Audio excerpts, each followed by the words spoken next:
Alexa, turn on the fireplace. Okay.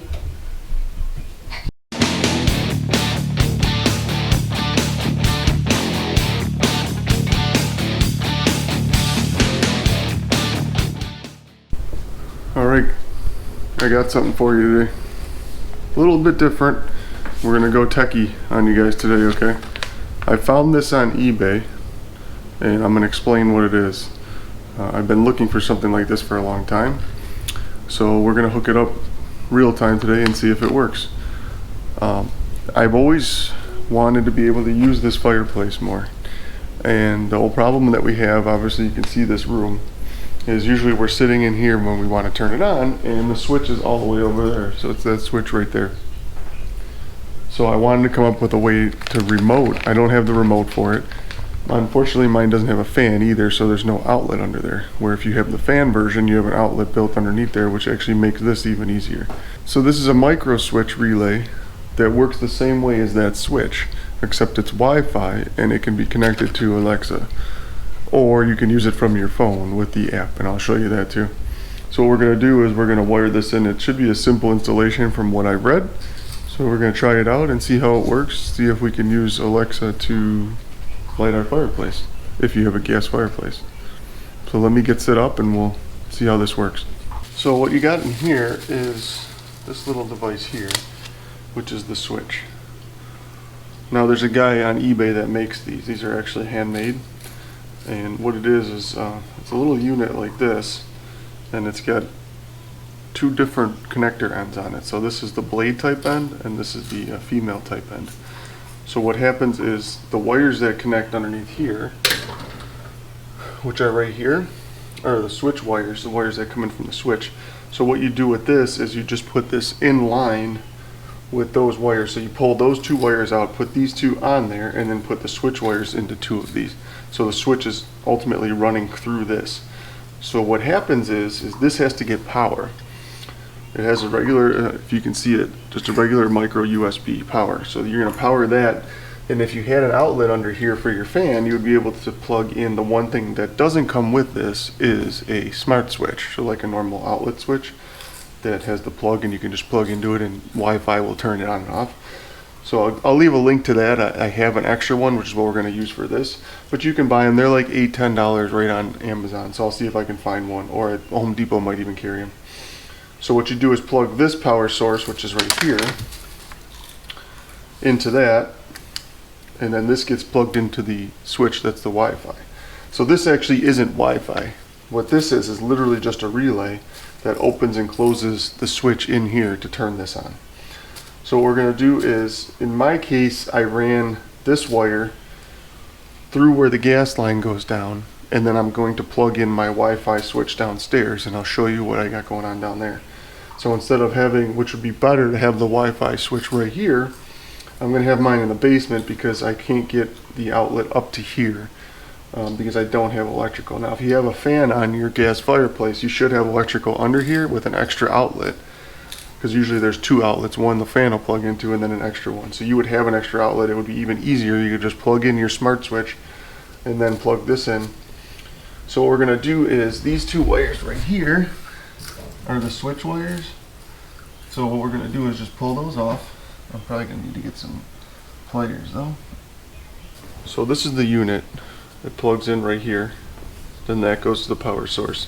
This is the power source that they give you, and then this is what I was talking about. This is the Wi-Fi outlet.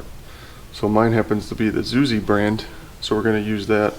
And all we're going to do is, I have an extension cord downstairs. I'm going to show you. We're going to bring the extension cord over to here underneath this in the basement, and then I'm going to plug this in, and I'm hoping I'll get enough Wi-Fi availability down there to make this work.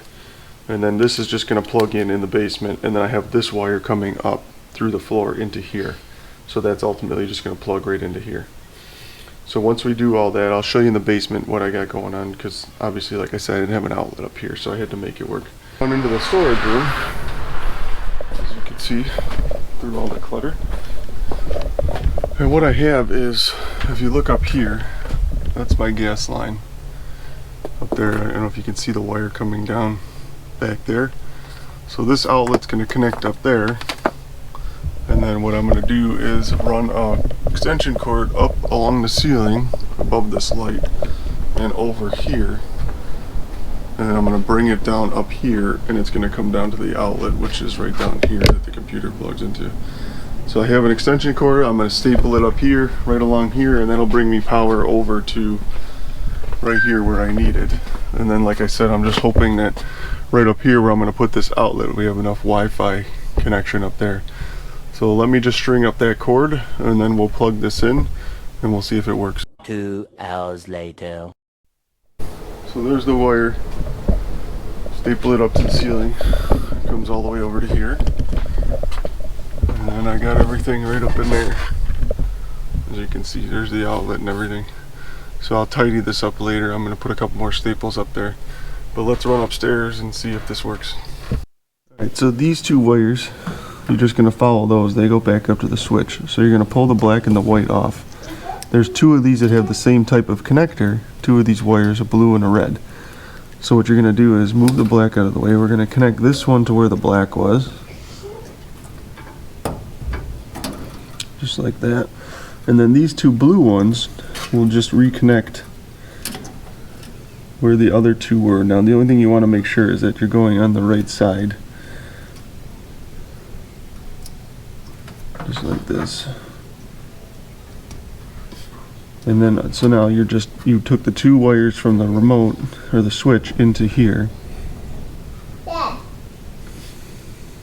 then, so now you have this relay, which just needs to get power. So that's how it would look when it's done. The two red wires to where the white and black were, and then the two blue ones from where the switch, white and black.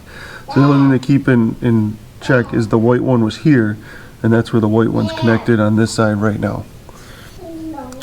So then we'll take the power wire, which is right here, that I brought up, and we'll just plug that into our switch. And that's it. So now this is all connected, and we'll leave it just like that. Alright, so back to the fireplace now. This is the Smart Life app right here, so we're going to open that up. We'll try that first. So with these switches, when you get them, it'll give you directions on how to connect them to your Wi-Fi. It's pretty simple, and then you can just name it. I have mine named Fireplace. So if you push this button, it should turn on the fire. Oh, look at that. You can see that lit up red down there on the switch, and it turned it on. Well, that's pretty cool. Alright, so I already have this in Alexa, so let's go try Alexa. See if she can hear me from here. Alexa, turn on the fireplace. Okay. Well, would you look at that?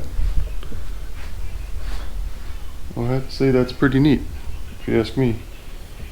So that actually works. Now that kit is $20 for the little relay and with the wires and the power, and then the outlet that I have it plugged into is like $9. So for $30, you can get a functioning gas fireplace with Alexa. Now the only caveat that I know of that they said is that you can't use that switch with that switch at the same time. So I'd have to tell her to turn this off before I could turn that switch on, because supposedly if I push this, it won't do anything. Yeah, so it didn't do anything. It didn't turn it off or anything. So that's the only difference, is that you can only use one or the other at any given time, which really isn't a big deal because I'm really never going to use that. I'm going to end up using this now. But that's it. I mean, that's pretty simple. Like I said, it might be even easier if you have the outlet under there for the fan, because then it's all, I mean, it's self-contained. It'll literally just plug in, the Wi-Fi outlet will plug in, and then you can plug that wire right to it. And the wire's long enough that it would fit anywhere underneath there. Sam. Alexa, turn off the fireplace. Okay. So that's it. Turned it off just like that. It's actually pretty quick too. So I'll leave the links below if you guys are interested. I know obviously if you have Alexa, but like I said, even if you don't have Alexa, with that app, which you can download real simple, and it uses a lot of different, that app is for a lot of different bulbs and stuff they sell online, like Wi-Fi bulbs. So that would come in handy anyway. So even just having the app, you can turn it on and off. You don't have to get up and go to the switch, because most of us, I mean, when we're sitting down, usually our phones near us anyways. So I think that's the way to go. I mean, if you like this video, I do have more tech stuff coming in. I have a ceiling fan thing that we're gonna try out, and some more Wise stuff that I got. Oh, you better be careful. Okay. Say hi. So we'll catch you in the next video. Thanks for watching, guys. I'll have the links below if you're interested in this stuff. And if you have any more questions, obviously leave comments. Thanks, guys. Take care.